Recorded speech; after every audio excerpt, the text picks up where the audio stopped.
Melissa, I'm gonna give it to you because this is sort of a reunion between the two of you. My former coach. So Coach Aing, how did you guys prepare for this season? Ano ba yung mga pagbabago na may kita ngayon ng ating NCAA volleyball fans from Di Mapua Lady Cardinals? Yes, actually kasi last year naging sa amin yun, naging election sa amin. Nag-focus kami sa my conditioning namin kasi last year medyo kinapos kami dun sa bandang dulo. Then yung skills talagang tinutukan na namin yung skills, yung conditioning. So lahat pinapolish pa namin para mas madali kami ngayon manalo ngayong season na to. So Coach, ano ba yung sekreto? Bakit ang gagaling ng mga rookie ninyo? Yun yung lagi namin pinag-uusapan ni Anton. Hindi, very grateful din ako sa mga rookies ko kasi na-adapt agad nila yung gusto namin mangyari. So, yun yung mga bagay na nagpapasalamat kami kasi kahit bagong dating sila dun sa team namin, na-adjust agad nila yung sarili nila para makasama nila dun sa loob, makasalamuhan lang kung ano yung gagawin. So, more on repetition lang talaga yung ginagawa namin para makuha din nila na makuha kung ano yung dapat nilang gawin.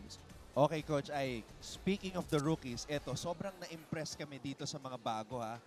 Ito, si Freyan Chanel Garcia, Yes. si Princess Rebustes, libero, Yes. just like Mel, and si Raisa Janelle Rica Blanca, yung kaliwete. Yes. Ano ba ang kwento nitong mga players na to? First time playing in the NCAA, pero parang hindi mga rookie, tinart mo agad at early contributions para sa kanila.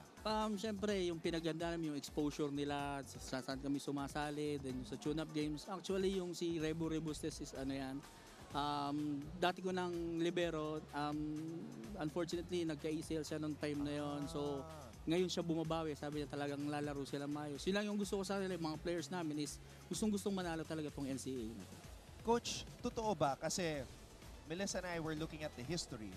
Last year, yung pinakaunang Final Four ng Mapua Lady Cardinals. Yes, tama po ba? Tama, wow. tama. So this year, Coach, intact yung lineup mo. Madami pang malalakas na bata na pumasok. Ano yung goal na sinet mo sa team mo for season 99 knowing na last year was your first ever Final Four? Siyempre, sineset namin yung podium finish. Siyempre, pumasok na kami ng Final Four. Sinasabi ko nga, nandito na tayo, napasubo na tayo. So, panindigan na namin kung ano man yung gusto namin makamit. Siyempre, wala namang coaches na walang nag-aim dun sa pinaka-highest dun sa podium finish. Pero siyempre, mag-podium finish kami, great na rin kami dun. Pasalamat na rin kami kasi galing talaga kami sa scratch. Mel, kanina, nung pumunta si Coach Aying dito, napansin natin dalawa, may nag-abot ng bulaklak sa isang player sa Mapua side. Yung anak pala ni Coach Aying, yung anak po ninyo.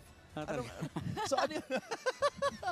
Nagulat si Coach So ano po yung masasabi nyo na, you're coaching your own daughter on the team? Yeah, yun nga, medyo mahirap kasi alam mo pag anak mo, medyo syempre gag-guide mo siya, minsan mayroon pero maganda naman sa kanya pagkadating naman sa training, pagdating sa team, kung ano yung position niya naandun siya.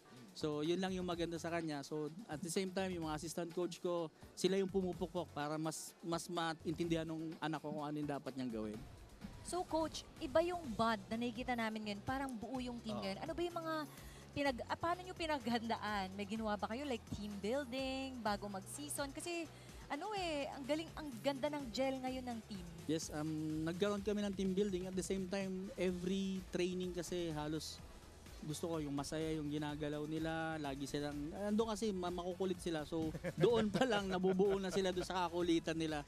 So, walang tension doon sa loob ng court. Masaya lang silang naglalaro hanggang sa manalo na lang kami ng manalo. Kaya nga, minsan Coach, nakita namin ni Melissa, nagre-relax ng konti kasi nagtatawanan. Pag lumobo na yung lamang, nagiging complacement. Yeah. Okay, Coach, congratulations on the win. I'm sure Thank you. marami kang gustong batiin na nanonood. Siyempre, binabati ko yung parents ko sa Marikina. Si Nanay Priscilla at si Tatay Clemente. Then, thank you sa mga sumusuporta sa Mapua and Mapua community. Ito, sana mapakita namin kung anong meron ng Mapua ngayon. Ayan. So, great start para sa Mapua Lady Yes, Cardinals thank you. ni Coach Aying Esteban. Ngayon naman, puntahan natin si Stephanie Benito na kasama ang isa sa mga rookies na si Freyan Chanel